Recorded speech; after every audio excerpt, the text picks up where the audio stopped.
The story begins on a quiet afternoon. A tired office worker sits alone on a staircase eating a cream bun while looking completely exhausted. As he stares into space, he thinks, it's not enough. Nearby children notice him and whisper, what's with that guy?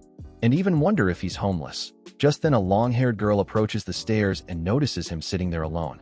The girl suddenly calls out to him, leaning over the railing with excitement. Hey, you're Kazukage, right? She asks with a bright smile. Surprised and confused that a stranger knows his name, the exhausted man looks up at her and responds, who are you?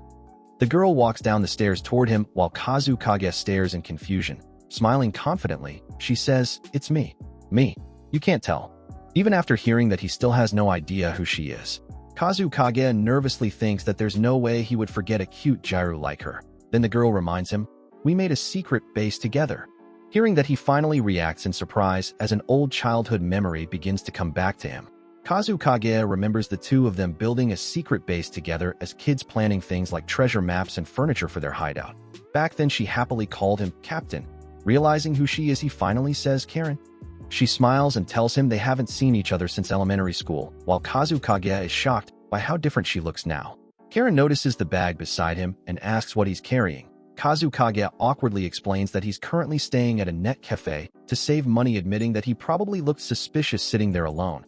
Karen realizes something is wrong, and after hearing his situation, Karen goes silent for a moment. Then without hesitation, she grabs Kazukage's hand and says, let's go. Startled by her sudden action, he can only stare at her in confusion and ask, what do you mean?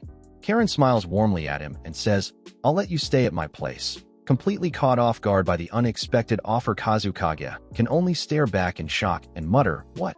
Kazukage quickly refuses her offer, explaining that he's still working and can manage by paying for the net cafe himself. But Karen gets upset and says, geez, how can I just leave it be when you're making a face like that? Clearly worried about him. Unable to resist Karen's insistence, Kazukage finally gives in after she tells him, it's fine, so just come with me. Before long, he finds himself standing in front of her home, thinking in disbelief, I really came.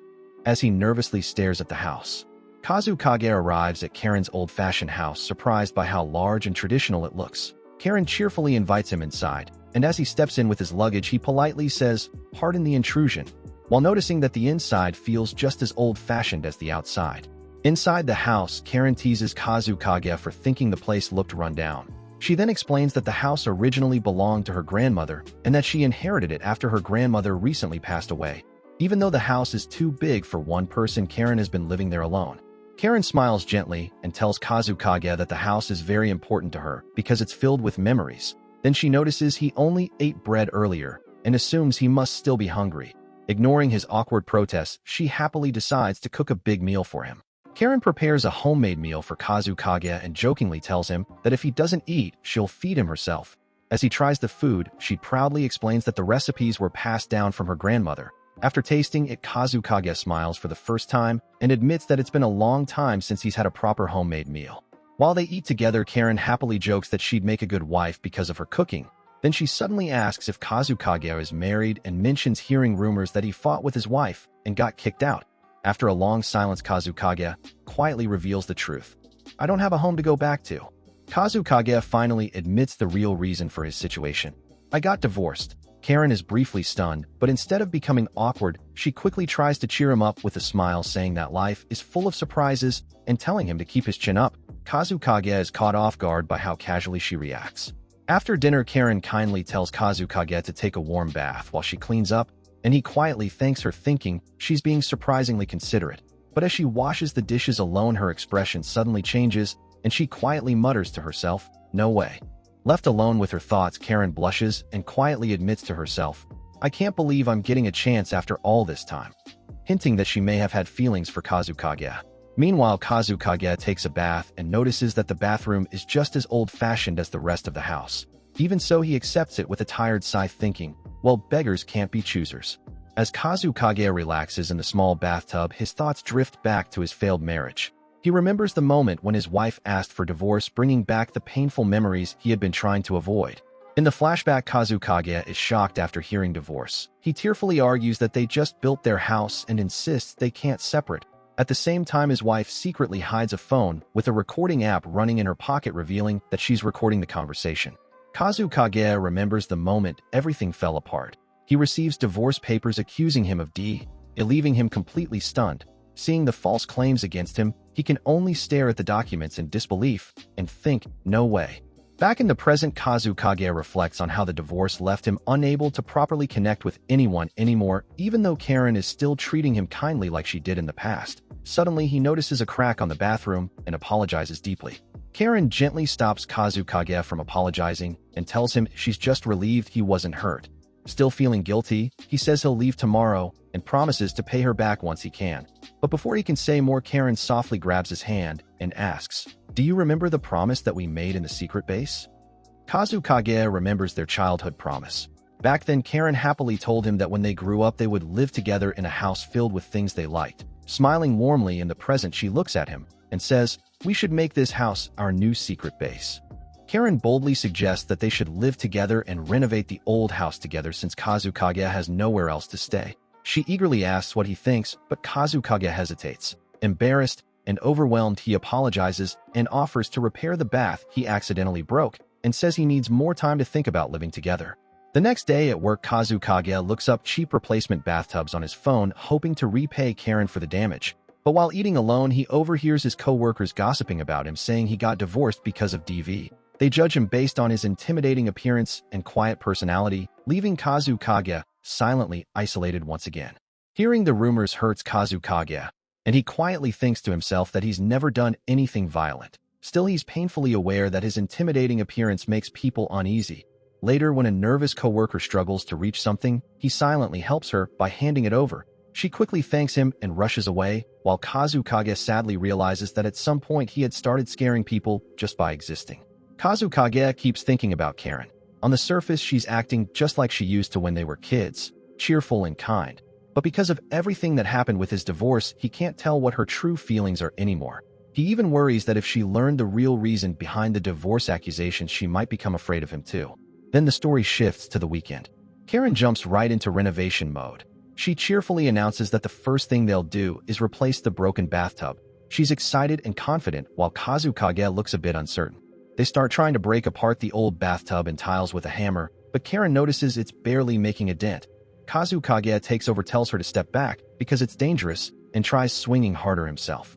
Kazukage finally manages to crack the old bathtub/tile structure after putting real force into it. You can see debris flying and the walls starting to break apart.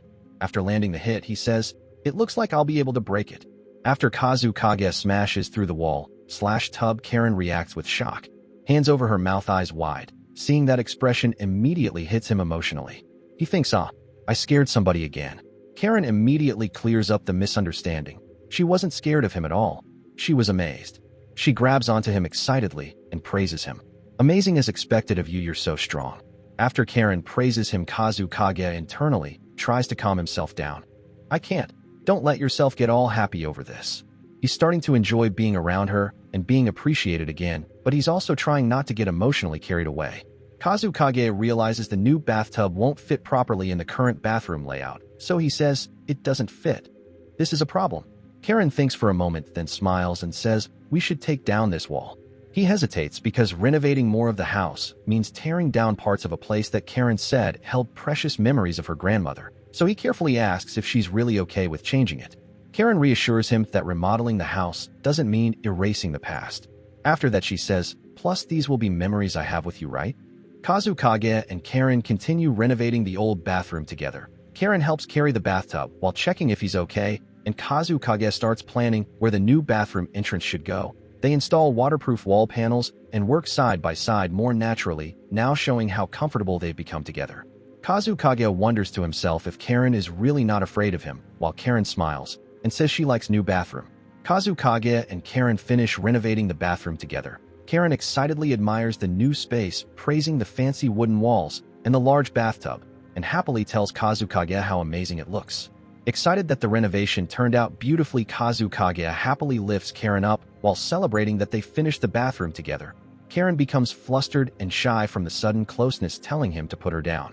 After the excitement settles, Karen shyly apologizes for being sweaty and embarrassed from being held so close. Kazukage then becomes serious and finally tells her the truth about his divorce, that it was supposedly caused by DV. Karen is visibly shocked hearing this revelation directly from him. Kazukage apologizes to Karen, believing that a man like him suddenly grabbing her must have been frightening. Still haunted by the DV accusation from his divorce, he says he doesn't remember ever doing something like that, but thinks it would be better to give up on the idea of living together for Karen's sake, fearing he might hurt or scare her too. Karen stops Kazukage from putting distance between them and tells him he's wrong about himself. She says that even though he's quiet and awkward socially, he's always been a kind person. She can tell the difference between someone truly dangerous and someone gentle like him. This scene flashes back to their childhood. Karen notices he's still there late at night and asks Kazukage, "Is it okay for you not to be heading home?" Kazukage then avoids directly answering and instead says, "You wanted me to finish making the table." Karen reveals that even as kids she understood what Kazukage was doing for her. She says he would always stay late with her because she didn't want to go home even though he'd get scolded by his own parents for coming back late. It shows that his kindness wasn't something recent. He had always quietly protected and supported her without asking for recognition. Karen directly tells Kazukage that he has always been someone who saved her. Because of all the quiet kindness and support he gave her since childhood, she says she truly believes in him. Kazukage finally explains more about his divorce and insecurity. He says that because he's big, intimidating, and socially awkward, nobody believed he wasn't abusive. Not even lawyers or co-workers. The divorce settlement was so bad, he even had to sell his home. Karen is horrified for him and sympathizes immediately. Then he gently asks if she's okay with letting him live there. Karen happily accepts without hesitation. She talks about building a home together, one where both of them can live comfortably and happily. After finishing the renovation, Karen finally gets to enjoy the new bath they worked so hard on together. She's really happy with how spacious and comfortable it turned out. While Kazukage tells he's leaving the towel nearby, Karen boldly teases Kazukage by asking if he wants to get in the bath with her. He panics instantly and refuses while trying to walk away, completely embarrassed. But Karen keeps calling out to him playfully, showing she enjoys seeing his flustered reactions. The chapter closes with Karen already excitedly thinking about future renovations. She talks about opening up the kitchen and changing parts of the bedroom entrance so Kazukage won't bump his head anymore. Kazukage awkwardly but warmly goes along with it and says, "Let's take it slowly." The next chapter starts with Karen leaning over Kazukage while he's sleeping. Karen waking Kazukage up in the morning after he oversleeps from all the renovation work. She's already made breakfast and acts surprisingly domestic, and Karen even getting annoyed when he takes too long to get up because the food will get cold. Kazukage gets flustered after waking up to Karen being so close to him in her pajamas and tries to calm himself down, thinking it was way too stimulating first thing in the morning. He also becomes curious about what she was looking at on her phone before waking him. Meanwhile, Karen stays quiet behind the door. Karen reveals why she went quiet earlier. She's self-conscious and wondering if she should have worn something better around Kazukage. She clearly wanted to make an impression on him. Later, Kazukage politely thanks her for the meal. Kazukage sincerely praises Karen's cooking, telling her breakfast is delicious again, which makes her really happy and excited. She eagerly goes to bring more food she prepared, showing how much she enjoys taking care of him. As he watches her, Kazukage quietly realizes how grateful he feels to have someone cooking for him and sharing everyday moments together like this. While eating breakfast, Kazukage reflects on how lonely and poor his life had become after the divorce, remembering how he survived in internet cafes, living off free coffee. Now having warm homemade meals prepared for him every day by Karen feels almost unbelievable to him. Feeling thankful and touched by her kindness, he starts wondering if there's something he can do to help or repay her. Kazukage decides he wants to contribute more to their shared life instead of only relying on Karen's care, so he proposes taking responsibility for cleaning the house. Karen happily accepts the arrangement and offers him cold barley tea while he works in the summer heat. While cleaning the house, Kazukage notices how much dust and dirt there is and realizes how hard it must have been for Karen to maintain the old house by herself all this time. Even though the summer heat makes the work exhausting, he feels motivated because helping clean the house also feels like supporting Karen and sharing her burden for the first time.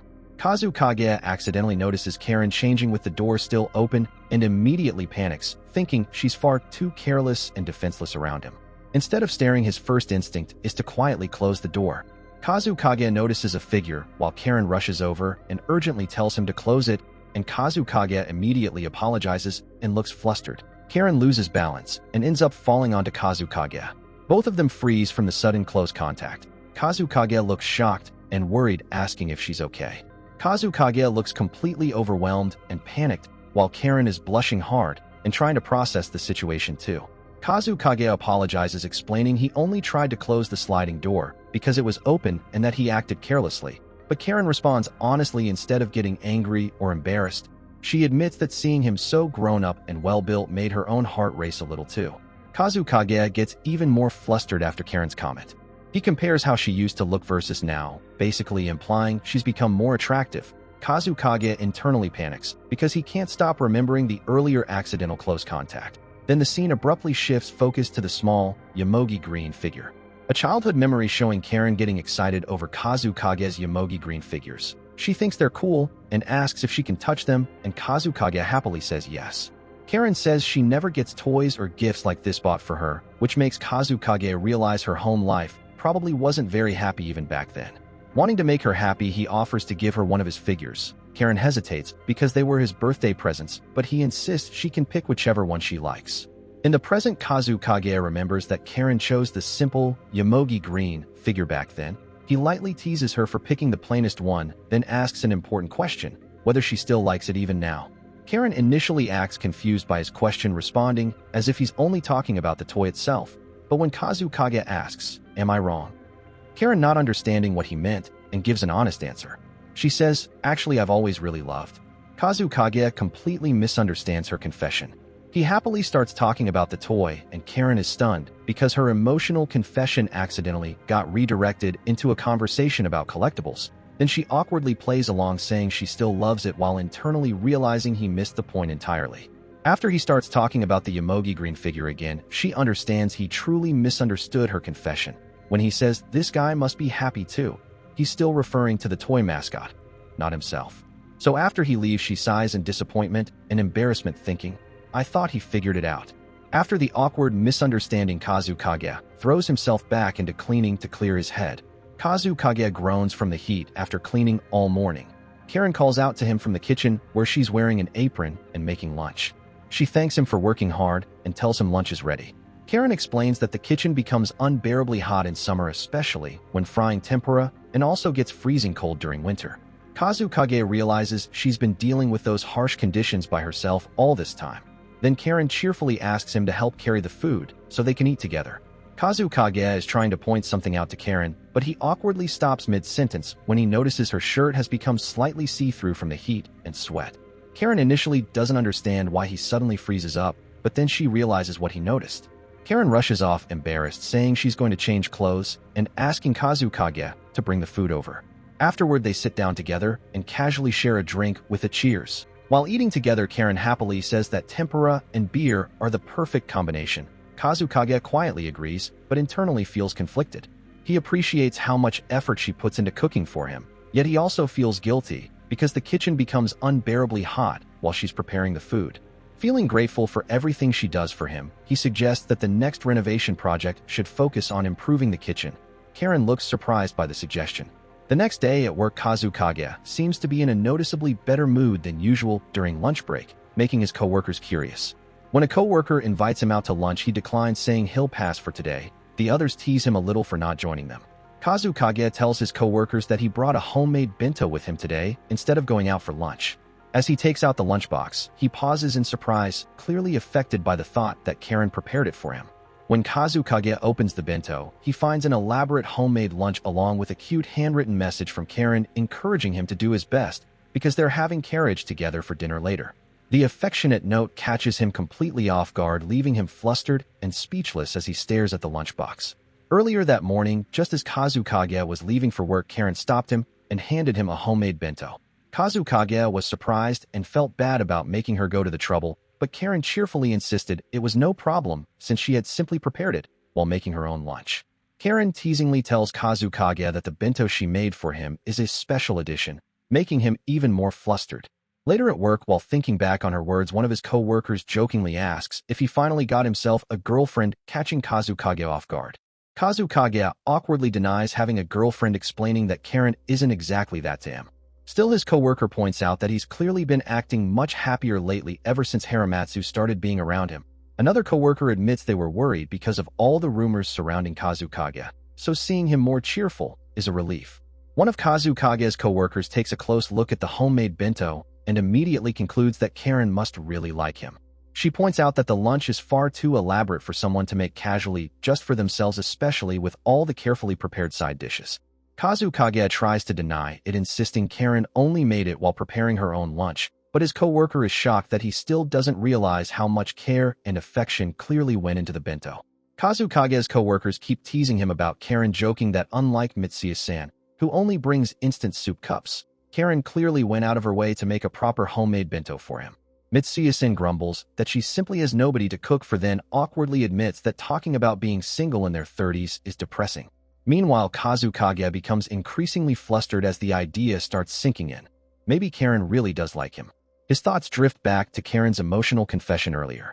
Kazukage misunderstands Karen's unfinished confession and assumes the worst. His thoughts spiral even further into absurd worst-case fantasies, showing how insecure and pessimistic he is about their relationship.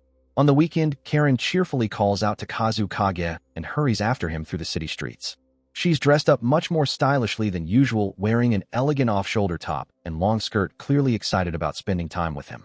Meanwhile, Kazukage keeps walking and says she's walking too fast. Kazukage notices how unusually enthusiastic Karen is and teasingly asks if she's really that excited just to look at kitchens. Once they arrive at the furniture and kitchen showroom, Karen becomes completely excited, practically sparkling with enthusiasm as she rushes Kazukage along to look around. While Kazukage reacts more calmly, Karen is internally overjoyed because shopping together for furniture and a kitchen makes her feel like they're newlyweds. While excitedly rushing through the showroom, Karen suddenly loses her balance and nearly falls. Kazukage instinctively grabs her arm and steadies her before she can trip. Flustered and embarrassed, Karen blushes and thanks him, laughing nervously as she says, "That was close." After catching Karen, Kazukage quietly tells her to hold on to me and reaches his hand out toward her. Karen freezes in surprise, her face turning bright red as she stares at him in shock. Karen shyly clings to Kazukage's arm as they walk through the store together, completely flustered by how naturally he told her to hold on to him. Meanwhile, Kazukage stays calm and focused on checking the kitchen layouts, acting surprisingly composed despite the intimate situation. Even another shopper notices them together, making them look even more like a real married couple shopping for their future home. At the furniture store, Karen excitedly tells the staff that she wants an open kitchen for the renovation. The employee happily explains that open kitchens are perfect because you can cook while watching over your family, making them especially popular with married couples. The comment instantly sends Karen into a flustered panic, and she hurriedly blurts out that she and Kazukage are not married at all. After denying that they were a married couple, Karen quietly admits that the idea of cooking for someone important while watching over the family actually sounds wonderful to her. With a warm smile, she says that being able to do that would feel like true happiness.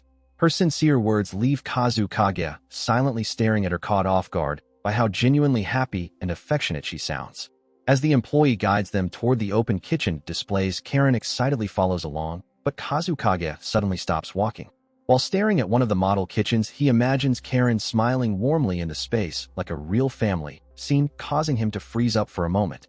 Karen notices Kazukage spacing out and asks if something is wrong, but he quickly brushes it off and says it's nothing. Trying to move things along, Karen happily points out a kitchen display she likes, excitedly showing him the model she found. She enthusiastically explains that it has a 3-burner stove, seems easy to use, and is surprisingly affordable, clearly getting more and more invested in imagining their renovated kitchen together. Even while reminding himself that he and Karen are not actually a married couple, Kazukage finds himself agreeing with her choice of kitchen almost naturally. Karen immediately starts discussing delivery details as if they are already planning their future home together, while Kazukage silently reflects on her earlier words about cooking for someone important and watching over a family. Watching Karen happily talk with the employee, Kazukage realizes that she probably does dream about getting married someday and building a warm family life of her own. Even so, he questions why the thought affects him so deeply, trying to convince himself not to get carried away by their current situation. As Karen calls him over again, Kazukage quietly admits to himself that he needs to seriously rethink what living together with her really means, especially while the weight of his painful past still lingers in his heart. So did you enjoy this manga recap? If you want to see more videos like this, make sure to let me know in the comments and share your thoughts about the story. And of course, don't forget to subscribe so you won't miss the next manga recap and future videos.